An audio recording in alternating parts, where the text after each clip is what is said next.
నమస్తే, welcome to ఉన్నది ఉన్నట్టు.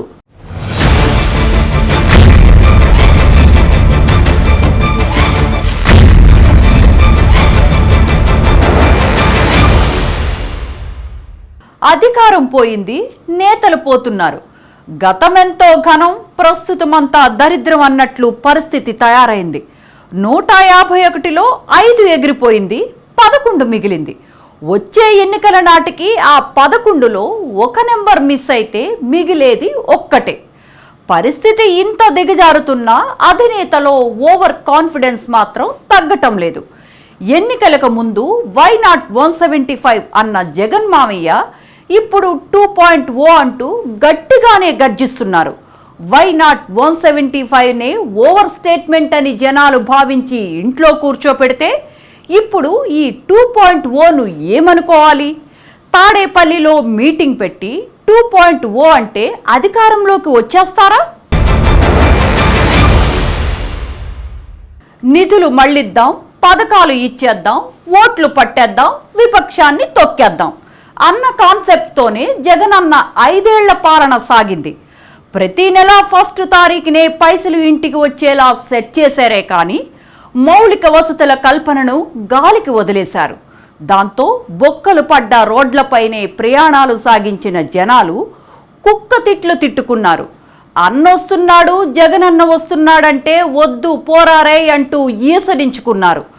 ఇంత జరిగినా జగన్ మామయ్యకు జనాలు ఏం కోరుకుంటున్నారో అర్థం కావటం లేదు. తాడేపల్లి ప్యాలెస్లో కూర్చొని తాండ్ర పాపారాయుడ్లా లెక్చర్లు ఇస్తూ 2.0 అంటూ కొత్త రాగాలు అందుకుంటున్నారు. వై నాట్ 175ని జనాలు ఎక్కడ మడిచిపెట్టారో చూశాక కూడా జగన్ తీరులో మార్పు రావటం లేదు.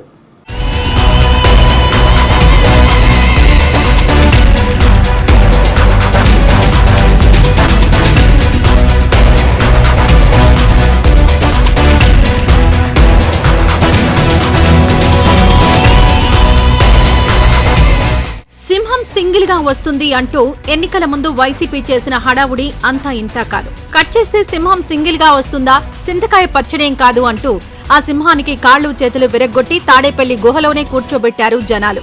వేర్ ఈజ్ యువర్ క్యాపిటల్ అని హైదరాబాద్ లో ఉన్న ఆంధ్రోలను అడిగితే తల ఎక్కడ పెట్టుకోవాలో తెలియక సతమతమై సంక్రాంతికి వెళ్లినట్లు తండోపతండాలుగా వెళ్లి మరీ ఓట్లు గట్టిగా గుద్ది వైసీపీకి బుద్ధి చెప్పారు. విపక్ష హోదా లేకుండా ఇంత గట్టిగా జనాలు షాక్ ఇచ్చినా జగన్ కు ఇంకా గ్రౌండ్ రియాలిటీ అర్థం కావడం లేదు. 5 ఏళ్లు అధికారంలో ఉన్న జగన్ పాలనలో ప్రభుత్వం ఎక్కడ విఫలమవుతుందో గుర్తించి ప్రజల తరపున పోరాటం చేయాల్సింది పోయి మళ్లీ అధికారం మనదే, 2.0లో నా తడాకా చూపిస్తానంటూ ఎచ్చులకపోతున్నారు.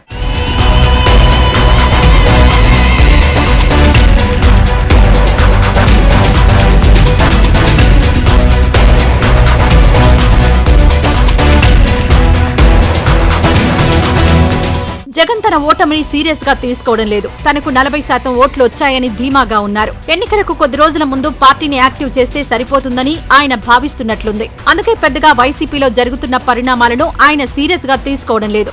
అంది వచ్చే ప్రతి అవకాశాన్ని మలుచుకునే ప్రయత్నమూ చేయడం లేదు. టైం అదే కలిసి వస్తుందిలే అని గట్టిగా జగన్ భావిస్తున్నట్లుంది. అందుకే పట్టి పట్టనట్లు వ్యవహరిస్తున్నారన్న అభిప్రాయం వైసీపీ నేతల్లో కూడా వ్యక్తమవుతోంది. గత ఎన్నికల్లో తన నుంచి వెళ్లిపోయిన వర్గాలను తిరిగి చేర్చుకునే ప్రయత్నం ఈ 7 నెలల్లో జగన్ చేసినట్లు కనిపించడం లేదు.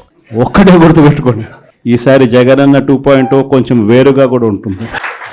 ఈసారి జగనన్న 2.0 కార్యకర్త కోసం ఎలా పనిచేస్తుందో కూడా చూపిస్తుంది. ఇది మాత్రం నేను ఖచ్చితంగా చెప్తా ఉన్నా. ఎందుకంటే జగనన్న 1.0లో బహుశా కార్యకర్తలకి నేను అంత గొప్పగా బహుశా చేయలేకపోయి ఉండొచ్చేమో. ప్రతి పథకము ప్రతి విషయంలోనూ కూడా మొట్టమొదటిగా ప్రజలే గుర్తుకొచ్చారు. ప్రజలకు మంచి చేయడం కోసమే నా టైం కేటాయించా, నా తాపత్రయపడ్డ ప్రతి విషయంలోనూ దానికోసమే అడుగులు వేశా. కానీ జగనన్న 2.0కి వచ్చేసరికి మాత్రం చంద్రబాబు నాయుడు కార్యకర్తలకు పెడతా ఉన్న ఇబ్బందులు చూసా, కార్యకర్తలు పడతా ఉన్న అవస్థలు చూసా, కార్యకర్తలు పడతా ఉన్న బాధను గమనించా. వీళ్ళ కోసం గట్టిగా మీ జగనన్న ఉంటాడని సందర్భంగా గట్టిగా చెప్తాను. 4 గోడల మధ్య మన ప్రభుత్వం మళ్లీ వస్తుందని చెప్పి ఆత్మానందం పొందుతున్నారు తప్పించి అంతకు మించిన మానవ ప్రయత్నం ఏదీ చేయడం లేదని పార్టీ నేతలే బహిరంగంగా చెబుతున్నారు. అధికారంలో ఉన్నప్పుడు 3 రాజధానులంటూ నినదించిన జగన్ 3 ప్రాంతాలకు న్యాయం చేస్తానని ప్రకటించారు. అయితే ఎన్నికల్లో ఓటమి తర్వాత ఇటు ఉత్తరాంధ్రలో గాని అటు రాయలసీమలో గాని ఆయన పర్యటించింది లేదు. ప్రధానంగా రాయలసీమలోని కర్నూలు, అనంతపురం జిల్లాలకు ఇంతవరకు 7 నెలల కాలంలో పర్యటించలేదు.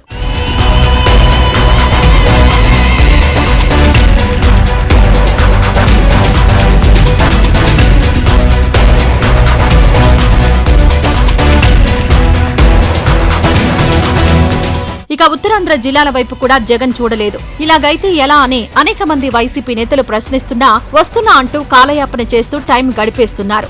ఇప్పటికే ఉత్తరాంధ్ర, ఉభయ గోదావరి, గుంటూరు, కృష్ణా జిల్లాల నుంచి అనేక మంది నేతలు పార్టీని వీడి వెళ్లారు. తన అధికారంలో ఉన్నప్పుడు ఆ ప్రాంతాలకు తాను ఏం చేసింది చెప్పే ప్రయత్నం చేయలేకపోతే ఇక నేతల్లోనైనా ఎలా విశ్వాసం ఉంటుందని భావిస్తున్నారు. నేతలు కూడా డల్ గానే ఉన్నారు.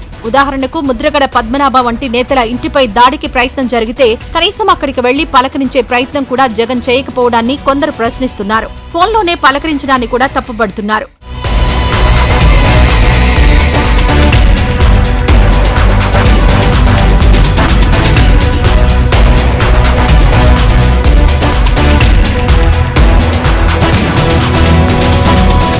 గతంలో మాదిరిగానే ఉంటే ఓటర్లు తమ వద్దకు నడుచుకుని రావడం కలలో కూడా జరగదని చెబుతున్నారు. అయినా జగన్ మాత్రం వెయిట్ చేస్తున్నారు. ఎందుకో తెలియదు గాని అధికారంలోకి వస్తే తన కారణంగానేనని చెప్పుకునే వైసీపీ చీఫ్ ఓటమికి మాత్రం వేర్వేరు కారణాలు వెతుక్కోవడం కూడా లీడర్లకు నచ్చడం లేదు. జగన్లోనే లోపం ఉందన్నది అందరికీ తెలిసిందే. రాజకీయ వ్యూహాలు గ్రౌండ్ చేయడంలో తేడా కొట్టిందని తెలుసు. కేవలం అభ్యర్థులను మార్చినంత మాత్రాన జనం ఆదరించరని తెలిసి వచ్చింది. కానీ ఇప్పుడు ఏం చేయాలనేది మాత్రం వైసీపీ నేత వద్ద ఒక రూట్ మ్యాప్ లేకుండా పోయిందన్న కామెంట్స్ వైసీపీలో బలంగా వినిపిస్తున్నాయి.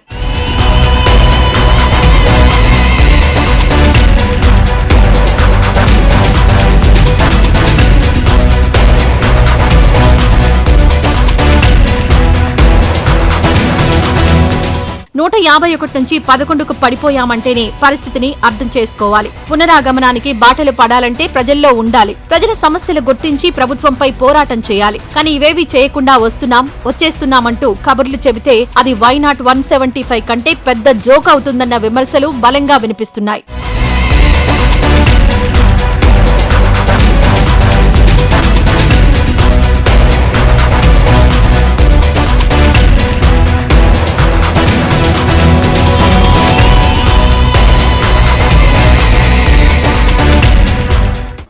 తెలంగాణ ప్రత్యేక రాష్ట్రంగా అవతరించింది.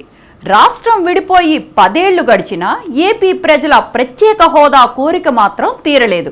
2014 నుంచి 2019 వరకు 5 ఏళ్ల పాటు అధికారంలో ఉన్న టీడీపీ ప్రత్యేక హోదా గురించి పట్టించుకోలేదని వైసీపీకి అధికారం ఇచ్చారు ఏపీ ప్రజలు.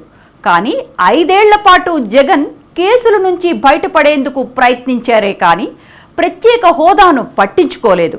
పథకాలు ఇస్తున్నాం కదా అని ప్రజల మనోభావాలకు సంబంధించిన విషయాన్ని పక్కన పెట్టేశారు జగన్.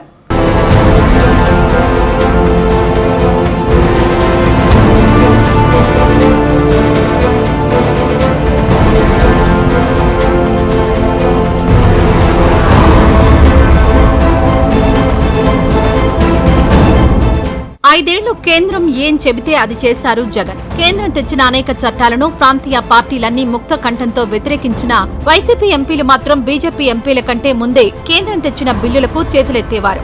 ఒక రకంగా చెప్పాలంటే బీజేపీ పాలిత రాష్ట్రాలపై కూడా కేంద్రానికి లేనంత పట్టు ఏపీపై 5 ఏళ్ల పాటు ఉందంటే నమ్మక తప్పదు. మోడీ ముందు వంగి కేంద్రానికి జగన్ తలొగ్గింది కేసుల భయంతోనే అనేది జగమెరిగిన సత్యం. ఈ కేసుల నుంచి జగన్ ఎప్పటికీ బయటపడతారంటే దానికి సమాధానం జీవితకాలం అనే చెప్పాలి. అంటే కేసులు ఉన్నన్ని రోజులు కేంద్రంలో బీజేపీనే కాదు ఏ పార్టీ అధికారంలో ఉన్నా రాష్ట్రానికి తీసుకొచ్చేది ఏదీ లేదనే చెప్పాలి.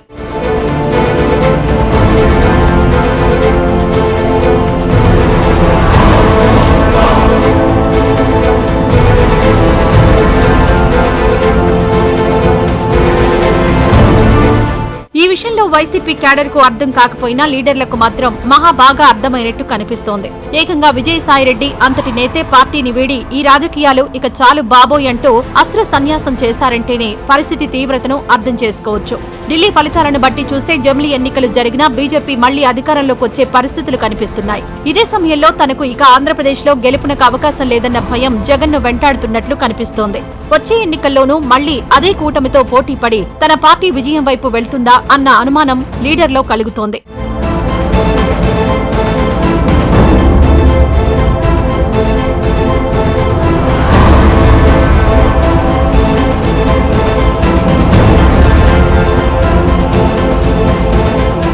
ఎన్నికల ఫలితాలొచ్చినప్పుడే జగన్ ఈవీఎంల మీద నెపం నెట్టారు. ఈవీఎంల ద్వారా మ్యాజిక్ చేయకపోతే కూటమికి అంత భారీ స్థాయిలో విజయం దక్కేది కాదని, అదే సమయంలో తమకు కూడా అంత తక్కువ సంఖ్యలో సీట్లొచ్చేవి కావని నమ్ముతున్నారు. మహారాష్ట్ర ఎన్నికల్లోనూ బీజేపీ విజయం సాధించడం వెనుక ఈవీఎంలే కారణమని చెబుతున్నారు. అనేక ఆరోపణలు వినిపిస్తున్న నేపథ్యంలో జమిలీ ఎన్నికలొచ్చినప్పటికీ ఈసారి కూడా తనకు విజయం దక్కే అవకాశాలు ఎంతవరకు ఉన్నాయన్న దానిపై అనేక అనుమానాలు వైసీపీ నేతల్లో వ్యక్తమవుతున్నాయి. కూటమి బలంగా ఉండడంతో పాటు బీజేపీతో కలిసి ఉండడంతో వచ్చే ఎన్నికల్లోనూ అధికారానికి దూరంగా ఉంటామని భావిస్తున్నారు.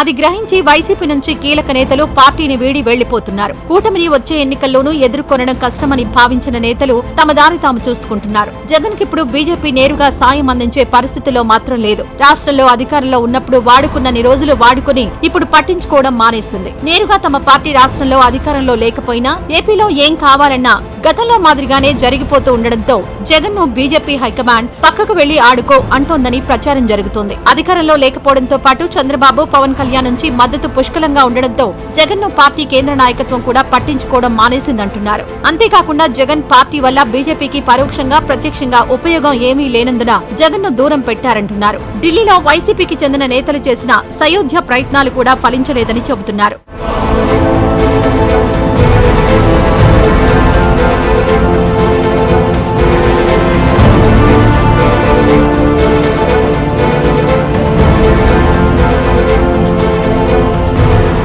ఈ క్రమంలోనే ఈ గండం నుంచి బయటపడేదెలా అన్నది జగన్ కు అర్థం కాకుండా ఉంది. కీలక నేతలు వెళ్లిపోయినా క్యాడర్లో నుంచి లీడర్లను ఎంపిక చేస్తున్నప్పటికీ వారు ఎంతవరకు విజయం దిశగా పయనిస్తారన్నది పెద్ద డౌట్. అదే సమయంలో ఇక గెలుపుపై అనుమానాలు, అటు కేసులు చుట్టుముడతాయన్న సమాచారంతో నేతలు తమ దారి తాము చూసుకుంటున్నారని తెలుస్తోంది. ఇప్పటికే జగన్ కేసులో జైలుకు వెళ్లి వచ్చిన వారు పార్టీని వీడి ఆయనపై పరోక్షంగా విమర్శలు చేస్తున్నారు. ఇప్పుడు ఆ కేసులు కంపు తామెందుకు అంటించుకోవాలన్న యోచనలోనే నేతలున్నారని తెలుస్తోంది. ఇటు కేంద్రంతో లాబింగ్ చేసేందుకు కూడా జగన్ కు దారులు మూసుకుపోయాయని, ఈ తరుణంలో మరోసారి ఓటమి పాలైతే ఇక పార్టీని చాప చుట్టేయాల్సిందేనంటున్నారు.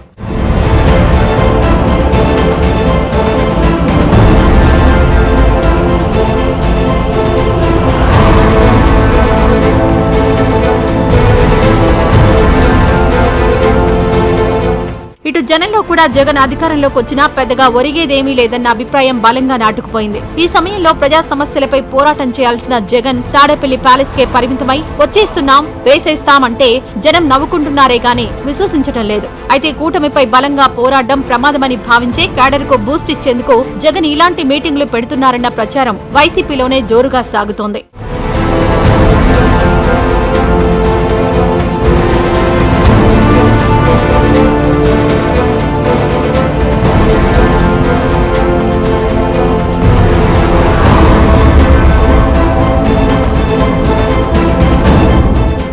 పార్టీ పెట్టినప్పటి నుంచి వెన్నంటే ఉండి కేసులు మోసి జైలుకు సైతం వెళ్ళొచ్చిన నేతలు సైతం ఓటమి రాగానే జగన్ను వదిలేస్తున్నారంటేనే పరిస్థితి తీవ్రతను అర్థం చేసుకోవచ్చు. కానీ జగన్కు మాత్రం ఇంకా ఆ సంగతి బోధపడనట్లు కనిపిస్తోంది. పోయిన నేతలు ఎవరన్న విషయం మరిచి విమర్శలు చేస్తూ వెళుతూ ఉన్నారు. జగన్ ఇలా వ్యవహరిస్తుండటం మిగతా నేతలకు మింగుడు పడటం లేదని తెలుస్తోంది.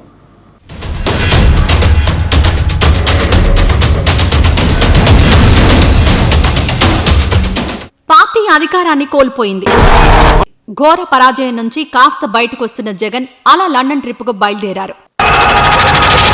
తిరిగొచ్చేసరికి పార్టీలో కీలక మార్పులు సంభవించాయి. ఫిబ్రవరిలో ప్రజల్లోకి వస్తానని, దానిపై ఎలాంటి అప్డేట్ లేకపోవడంతో నిరాశలో ఉన్న లీడర్లను విజయసాయిరెడ్డి రాజకీయాల నుంచి తప్పుకోవడం కలవరపాటుకు గురిచేసింది. దీంతో ట్రిప్ నుంచి రాగానే ఎన్నికల్లో విజయంపై బోల్డ్ ధీమా వ్యక్తం చేశారు మాజీ ముఖ్యమంత్రి. వచ్చే ఎన్నికల్లో గెలిచి ఏకంగా 30 ఏళ్లు అధికారంలో కొనసాగుతానని తన జోష్యం తానే చెప్పేసుకుంటున్నారు. పవర్ పోయి 8 నెలలు కాకుండానే మళ్లీ గెలుస్తాం, 30 ఏళ్లు నేనే ముఖ్యమంత్రిగా ఉంటానని పాత పార్టీ అందుకున్నారు. వైసీపీ రాష్ట్రాన్ని ఏలుతుందని ధీమా వ్యక్తం చేశారు. అక్కడితో ఆగితే బాగుండేదేమో, కానీ ఆ సెల్ఫ్ జాతకం చెప్పుకుంటున్న క్రమంలో ఆయన పార్టీని వీడిన కీలక నేతలు, రాజీనామా చేసిన మాజీ రాజ్యసభ సభ్యుల విశ్వసనీయత గురించి మాట్లాడారు. 11 మంది మాకు రాజ్యసభ సభ్యులు ఉన్నారు. పోయిన వాళ్ళంతా 3 పోయినారు. సాయిరెడ్డితో కలుపుకుంటూ 4 పోయినారు. అసలు బేసిక్లీ పోయే ప్రతి ఒక్కరికి కూడా నేను ఒకటే మాట చెప్తా, రాజకీయాలలో ఉన్నప్పుడు క్యారెక్టర్, క్రెడిబిలిటీ అనే పదానికి అర్థం తీసుకున్నాను. రాజకీయాలలో ఉన్నప్పుడు కాలర్ ఎగరేసుకుని చెప్పాలి, పలానోడు మా నాయకుడు అని. అది ముఖ్యమంత్రి అయినా సరే, ఎమ్మెల్యే, ఎంపీ అలాంటి అయినా సరే, ఎమ్మెల్యే అని ఇలాంటి అయినా సరే.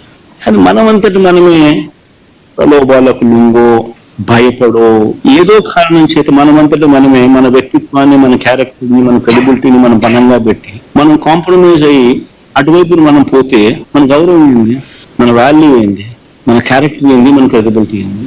ప్రతి ఒక్కరు రాజకీయాల్లో ఉన్నప్పుడు ఆలోచన చేసుకో. ఒకటి చెప్తా ఉన్నా, వైఎస్ఆర్సీపీ ఈ రోజు ఉంది అని అంటే అది వీళ్ళందరి వల్ల లేదు. వైఎస్ఆర్సీపీ ఈ రోజు ఉంది అని అంటే దేవుడి దయ, ప్రజల ఆశీస్సుల వల్ల వైఎస్ఆర్సీపీ ఈ రోజు ఉంది. విశ్వసనీయత, విలువలపై మాట్లాడుతూ ఉద్దేశపూర్వకంగా అన్నారో లేకపోతే పొరపాటున నోరు జారారో కానీ విజయసాయిరెడ్డిని టార్గెట్ చేయాలని చూశారు. జగన్ ఆ ప్రెస్ మీట్ లో ముందు తాను చెప్పాలనుకుంది చెప్పేశారు. తర్వాత ఎవరో రిపోర్టర్ అడిగిన ప్రశ్నకు రియాక్ట్ అయిన ఆయన క్రెడిబిలిటీ గురించి లెక్చర్ ఇచ్చారు. అది ఆయన ఉద్దేశపూర్వకంగా మాట్లాడారో లేకపోతే ఆ ఫ్లోలో అనాలోచితంగా నోరు జారారో కానీ అది ఇప్పుడు ఆయనకు బూమ్రాంగ్ అవుతోంది. జగన్ వ్యాఖ్యలపై అక్రమాస్తుల కేసులో జగన్ సహా నిందితులు, మాజీ ఎంపీలు విజయసాయిరెడ్డి, మోపిదేవి వెంకటరమణలు వెంటనే రియాక్ట్ అయి కౌంటర్ ఇవ్వడంతో జగన్ క్రెడిబిలిటీ గురించి మాట్లాడి సెల్ఫ్ గోల్ చేసుకున్నారన్న అభిప్రాయం వ్యక్తమవుతోంది.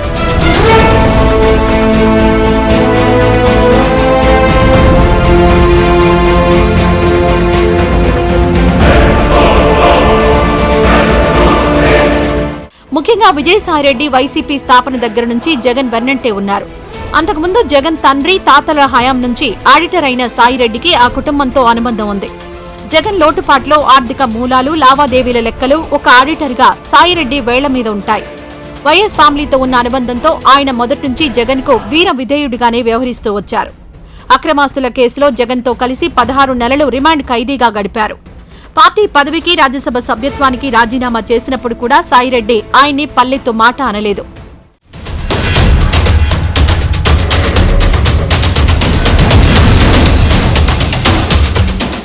రాజకీయాల నుంచి వైదొలుగుతున్నట్లు ప్రకటించి రాజ్యసభ పదవికి రాజీనామా చేసిన సాయిరెడ్డి లోటస్ పాండ్లోని పీసీసీ అధ్యక్షురాలు షర్మిల ఇంటికి వెళ్లడం, దాదాపు 3 గంటల పాటు భేటీ అవడం రాజకీయ వర్గాల్లో సంచలనం సృష్టించింది.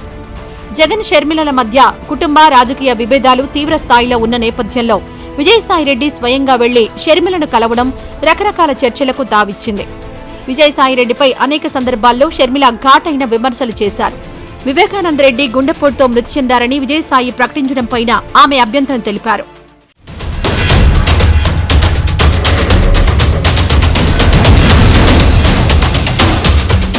ఈ సందర్భంగా జగన్ పై ఆమె సంచలన వ్యాఖ్యలు చేశారు.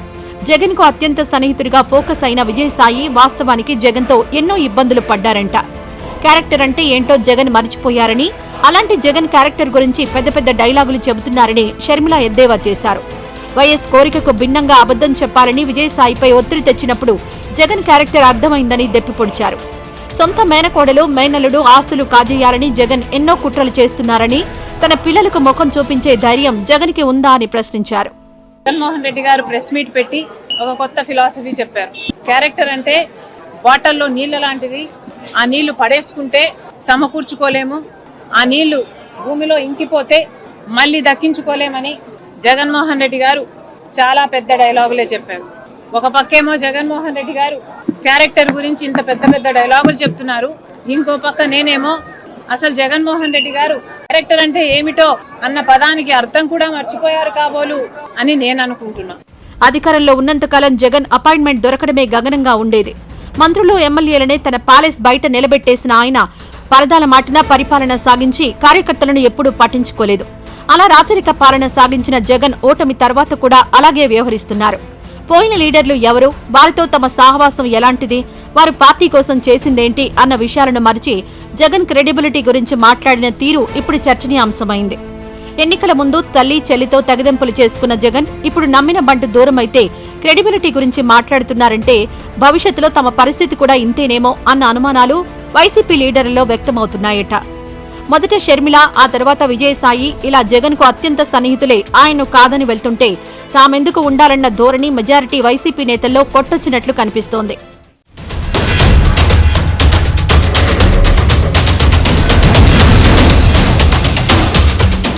మాటలే కదా ఎన్నైనా చెప్పొచ్చు, కానీ పోయిన అధికారం రావాలంటేనే బలమైన పోరాటం చేయాలి.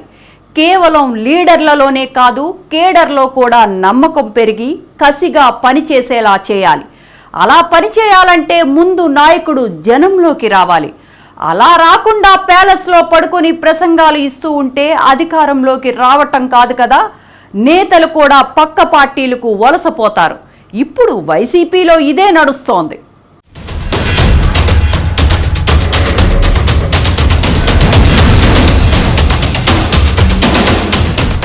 ఇటు తెలంగాణలో అటు ఆంధ్రాలో అధికార పార్టీలు ఓటమిని చవిచూశాయి. కానీ తెలంగాణతో పోల్చితే ఏపీలో పరిస్థితి పూర్తి భిన్నంగా ఉంది. తెలంగాణలో అధికార కాంగ్రెస్ పైన బీఆర్ఎస్ గట్టిగా పోరు చేస్తోంది. ప్రతి సందర్భంలోనూ ప్రజల తరపున పోరాటం చేస్తూ వచ్చే ఎన్నికల వరకు రాష్ట్రంపై పట్టు బిగించేందుకు ప్రయత్నాలు చేస్తోంది. అయితే ఏపీలో మాత్రం పోరాటం సంగతి దేవుడెరుగు. కనీసం జగన్ జనాల్లోకొచ్చేందుకే ఇష్టపడడం లేదు. ఇక అధికారం పోయినప్పటి నుంచి ఇప్పటి వరకు ప్రజా సమస్యలపై వైసీపీ పోరాడిందీ లేదు. ఎన్నికలకు ఇంకా 4 ఏళ్ల సమయం ఉంది కదా అని జగన్ అనుకుంటున్నట్లు కనిపిస్తోంది. అయితే ఎన్నికలు వచ్చే నాటికి ఎంతమంది నాయకులు ఆ పార్టీలో ఉంటారన్నది ఇప్పుడు $1 మిలియన్ ప్రశ్నగా మారింది.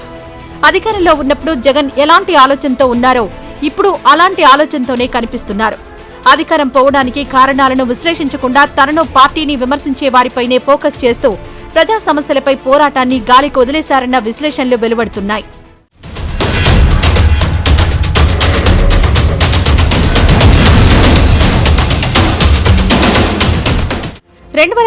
ఎన్నికల్లో జగన్ విజయం వెనుక ప్రశాంత్ కిషోర్ వ్యూహ రచన ఉంది. జగన్ను బలంగా జనాల్లోకి తీసుకెళ్లడంలో తెర వెనుక ప్రశాంత్ కిషోర్ టీం గట్టిగానే పనిచేసింది. అయితే అదే ప్రశాంత్ కిషోర్ 2024 ఎన్నికలకు ముందు జగన్ తీరును ప్రశ్నించారు. పథకాల పేరుతో ప్రజలకు డబ్బులిస్తే ఓట్లు పడవని గ్రౌండ్ రియాలిటీని చెప్పే ప్రయత్నం చేశారు. అయితే ప్రశాంత్ కిషోర్ ఓ పొలిటికల్ అనలిస్ట్. తన వ్యూహాలతో ఆయా పార్టీలను అధికారంలోకి తీసుకొచ్చాడన్న సత్యాన్ని మరిచి వైసీపీ, ఆ పార్టీకి చెందిన social media, main stream media ఆయన్ను గట్టిగా ట్రోల్ చేసింది. చంద్రబాబుతో ఒప్పందంలో భాగంగానే వైసీపీ ఓడిపోతుందని ప్రశాంత్ కిషోర్ చెబుతున్నారని దుమ్మెత్తిపోసింది.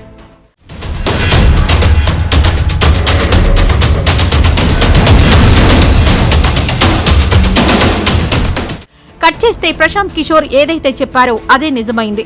ప్రజలకు ఎన్ని పథకాలిచ్చినా అధికారాన్ని కోల్పోవాల్సి వచ్చింది. పథకాలతో పాటు మౌలిక వస్తువుల కల్పన, ఉపాధి, పెట్టుబడులకే కృషి వంటి అంశాలు కూడా ఎన్నికలను ప్రభావితం చేస్తాయన్న నగ్న సత్యం జగన్కు కనిపించింది. అయినా సరే ఆ నిజాన్ని ఒప్పుకునేందుకు జగన్ ఇంకా సిద్ధంగా లేరన్న విషయం స్పష్టమవుతోంది. ఎన్నికల ఫలితాలతో 3 రాజధానులను ప్రజలు తిరస్కరించారని అర్థమైనా ఇప్పటికీ 3 రాజధానుల విషయంలో వైసీపీ వైఖరి ఏంటో తేల్చి చెప్పలేకపోతున్నారు జగన్. ప్రజల ఇబ్బందులను గుర్తించి వాటిని పోరాటాల ద్వారా ప్రభుత్వం దృష్టికి తీసుకెళ్లడంలో జగన్ విఫలమవుతున్నారన్న విమర్శలు వెల్లువెత్తుతున్నాయి.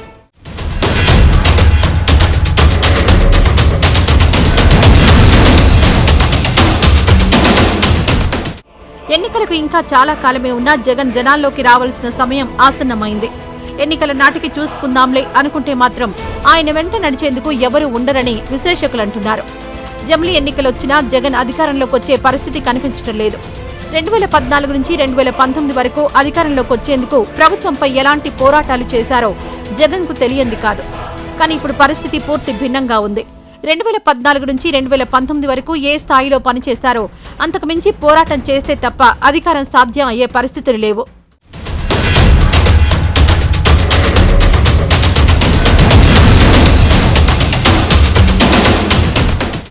పోరాటమే ప్రారంభించకుండా మళ్లీ అధికారంలోకి వస్తాం, 30 ఏళ్ల అధికారంలో ఉంటామని జగన్ చెప్పడం నవ్వులు పూయిస్తోంది. ఇలాంటి భ్రమల నుంచి జగన్ బయటకొచ్చి కూటమిలోని అన్ని పార్టీలపై పోరాటం చేయాలన్న అభిప్రాయాలు వ్యక్తమవుతున్నాయి. ఇప్పుడు అధికారంలో ఉన్నది కేవలం టీడీపీ మాత్రమే కాదు. కూటమి అన్న సత్యాన్ని జగన్ గుర్తించి టీడీపీపై ఎలాంటి పోరాటం చేయాలని భావిస్తున్నారో అలాంటి పోరాటమే ప్రత్యేక హోదా కోసం బీజేపీపై కూడా చేస్తేనే ప్రజల నమ్మకాన్ని మరోసారి చూరగొనే అవకాశం ఉందని విశ్లేషకులు అంటున్నారు. మరి జగన్ ఈసారి కూడా కేసుల భయంతో మిన్నకుంటారో లేక టీడీపీ జనసేనను రోజుకో 2 తిట్లు తిట్టి ఊరుకుంటారో చూడాలి.